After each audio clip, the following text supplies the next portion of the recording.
Yes, we were discussing Sal and wild mango are the two examples of endemic flora of the Panchmari Biosphere Reserve. Biosphere Reserve क्या होता है? What is Biosphere Reserve?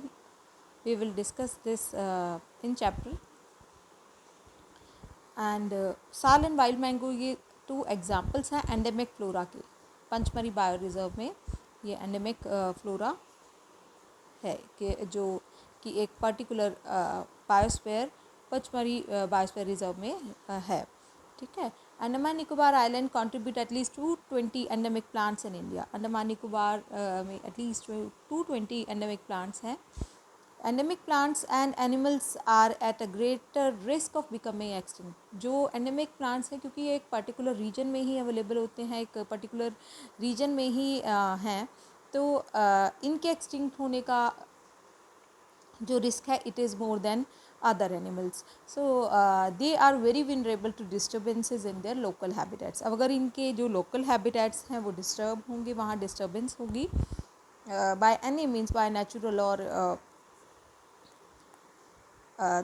through humans, so they are at a greater risk of extinction.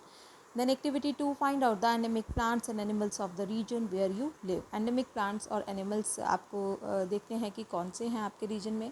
Then conservation of forests and wildlife. Why we should conserve forest and wildlife to preserve biodiversity. हमें conserve करना है forest को, wildlife को, biodiversity को preserve करने के लिए, to prevent the endangered species from becoming extinct. और endangered species जो हैं ये extinct ना हो, इसे इन्हें हम कंज़र्व कर पाएँ आने वाले फ्यूचर जनरेशन्स के लिए भी. तो इसलिए भी हमें जो फॉरेस्ट हैं, वाइल्ड लाइफ है, इन्हें कंज़र्व करना है, जो स्पीशीज़ हैं ये एक्सटिंक्ट ना हो. और to maintain the ecological balance in nature. और इकोलॉजिकल बैलेंस को नेचर में मेंटेन करने के लिए भी हमें कंज़र्व करना है फॉरेस्ट और वाइल्ड लाइफ को. So some of the measures that can conserve forest and wildlife are given below. तो हम किस तरह से कंज़र्व कर सकते हैं फॉरेस्ट को, वाइल्ड लाइफ को, ये जो मेजर्स हैं these are given below. Here afforestation is a means. Okay, what is the meaning of deforestation? हमने अभी स्टडी किया था cutting down of trees, and afforestation means planting of trees. Afforestation means planting of trees. Planting of trees in a forest is a very important part of conservation. We should plant at least as many trees as we cut to retain our green wealth for future. Okay? तो हमें plant करना है trees को forest में, ये बहुत important है conservation. अगर हमें अपने फॉरेस्ट को, वाइल्ड लाइफ को कंजर्व करना है तो this is a very important point. We should plant at least as many trees as we cut. जितने ट्रीज़ हम कट करते हैं एटलीस्ट हमें उतने प्लांट करने हैं, एंड जिससे कि जो हमारी ग्रीन वेल्थ है वो फ्यूचर जनरेशन्स के लिए रिटेन्ड रहे. Preventing forest fires. Forest fires जो है इनको चेक करना है, और एडवांस टेक्निक्स के थ्रू हम जैसे like spraying fire extinguishing solution from aircrafts और by changing the direction of wind by using strong blowers, तो इससे हम प्रिवेंट कर सकते हैं फॉरेस्ट फायर्स को.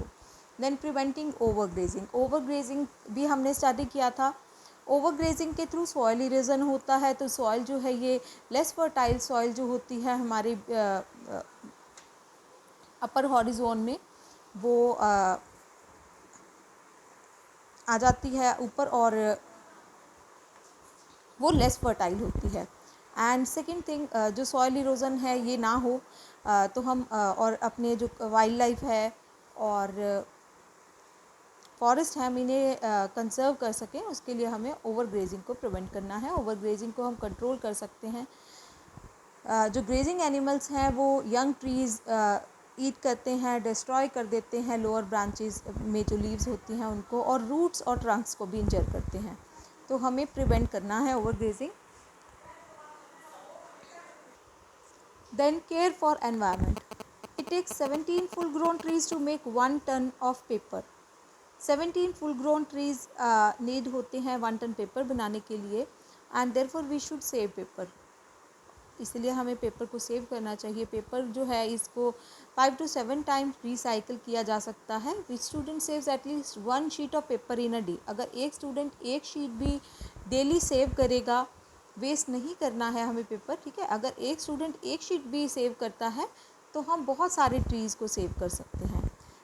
एनर्जी और वाटर को भी सेव कर सकते हैं, क्योंकि जो जब पेपर फॉर्म होता है तो उसमें एनर्जी भी यूज़ होती है, वाटर भी यूज़ होता है। तो बाय सेविंग पेपर हम ट्रीज़ भी सेव कर रहे हैं, energy as well as water भी हम सेव कर रहे हैं। So we must take care of that कि हम इन चीज़ों का मिसयूज़ ना करें।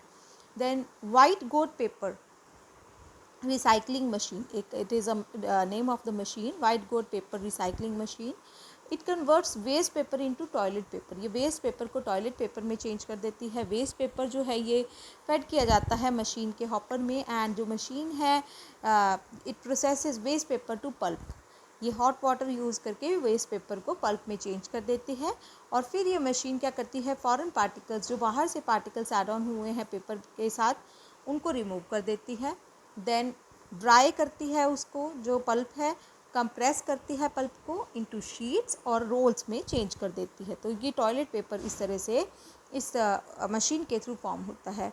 This green invention could save about 60 Sidar trees in a year. 80 in a 1 year, in a year 60 Sidar trees इससे सेव किए जाते हैं ऑलमोस्ट, ठीक है।